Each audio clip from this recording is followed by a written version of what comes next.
दोस्तों, जय भीम, नमो बुद्धाय। लगता है भारतीय जनता पार्टी सरकार बहुत हड़बड़ी में है।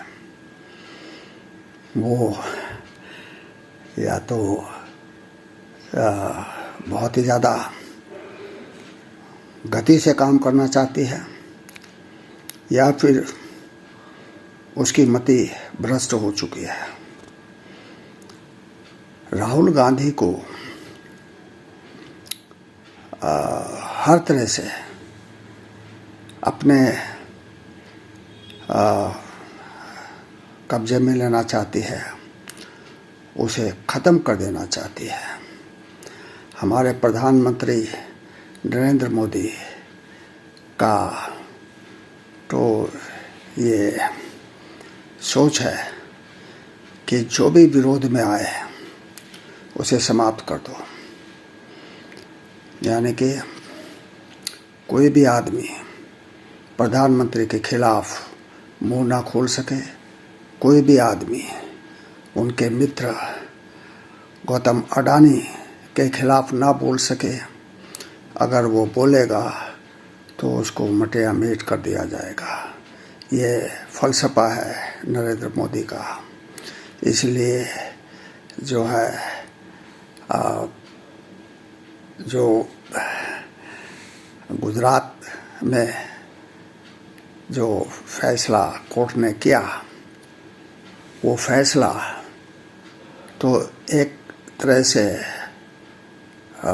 भाजपा और मजिस्ट्रेट के बीच मालवानी का एक जो है तरीका समझ में आता है, जिसमें बिना किसी तरह के साक्ष्य क्या है कि राहुल गांधी ने सिर्फ ये कहा था कि ये जो चोर देश का धन लेकर के भाग रहे हैं उनका सरनेम मोदी क्यों है, सिर्फ ये पूछा था। इसका मतलब ये नहीं कि मोदी नाम को बदनाम किया जा रहा था, लांछित किया जा रहा था, और फिर जिनके भी नाम लिए गए वो उनमें से किसी ने भी कोर्ट में जो है केस दायर नहीं किया। एक ऐसे व्यक्ति ने केस दायर किया जिसका इस बात से कोई लेना देना नहीं है, इस बात से कोई लेना देना नहीं है, क्योंकि वो एक जो है विधायक है भारतीय जनता पार्टी का। इसलिए उसने ये प्ली लगा कर के सारे ही मोदी समुदाय को जो है अपमानित किया है। राहुल गांधी ने उसने केस किया और राहुल गांधी द्वारा संसद में अडानी और मोदी का क्या संबंध है, इस बारे में बयान देने के बाद जो है उस मरे हुए केस को फिर जिंदा किया गया, जिसको खुद जो है उस व्यक्ति ने जो है वो जो है स्टे ले लिया था कि अभी मैं इसको चलाना नहीं चाहता। तो इस तरह से द्रुत गति से काम हुआ, द्रुत गति से उनके संसद सदस्यता समाप्त हुई और द्रुत गति से उन्हें अपना आवास खाली करने के लिए कहा गया। ये तरीका है नरेंद्र मोदी का।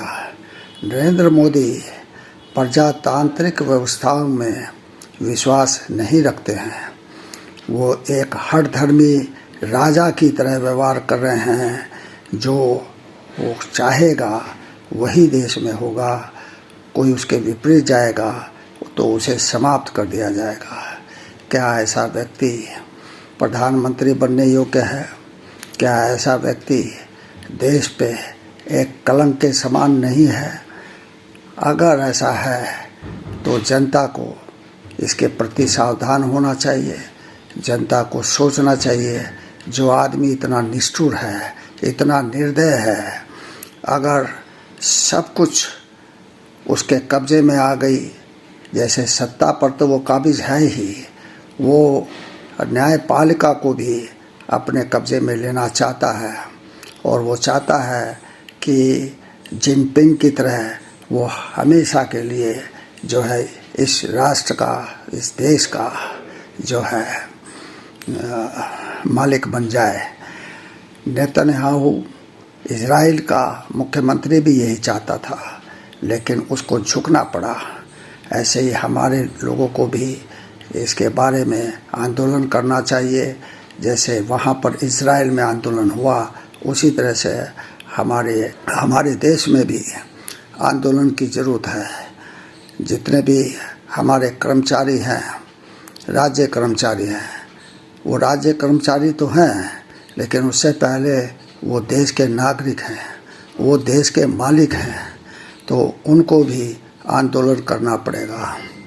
जो हमारी पुलिस सेवा है, उनको भी सोचना चाहिए कि देश है तो हम हैं, अगर देश नहीं तो हम क्या करेंगे। अगर हमें अपने ही देशवासियों पर गोलियां चलानी पड़ी, अपने ही देशवासियों पर डंडे चलाने पड़े, अपने ही देशवासियों को जेल में ठूसना पड़े बिना किसी अपराध के, सिर्फ एक राजा की सनक के कारण, तो आप सोच सकते हैं कि कितनी ही ये एक ऐसी विषम स्थिति हो जाएगी जिससे निकलना मुश्किल होगा। हमारी फ़ौज को भी सोचना चाहिए, फ़ौज किसके लिए है? देश के लिए है, और देश तो लोगों से ही होता है। वो भी देश के नागरिक हैं, फौजी बाद में हैं।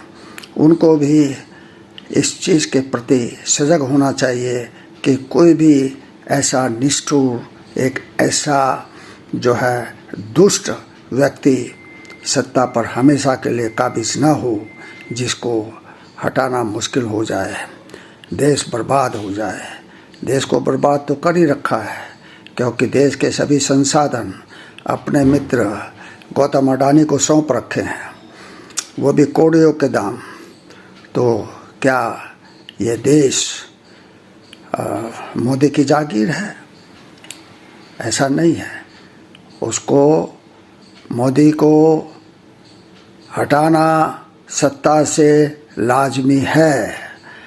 देश की जनता सावधान हो जाए और इस बात को निश्चय कर ले कि हमें एक ऐसे व्यक्ति को जो एक राजा की तरह व्यवहार कर रहा है प्रधानमंत्री होते हुए, उसे सत्ता से हटा देना है।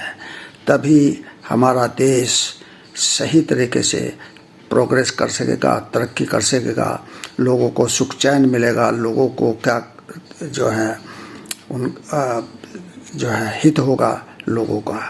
तो इसलिए मेरी आम जनता से प्रार्थना है, निवेदन है, आग्रह है कि इस व्यक्ति के प्रति सावधान हों और इसका जो है मुकाबला करें, सड़क पर आए तो फ़ायदा होगा देश का।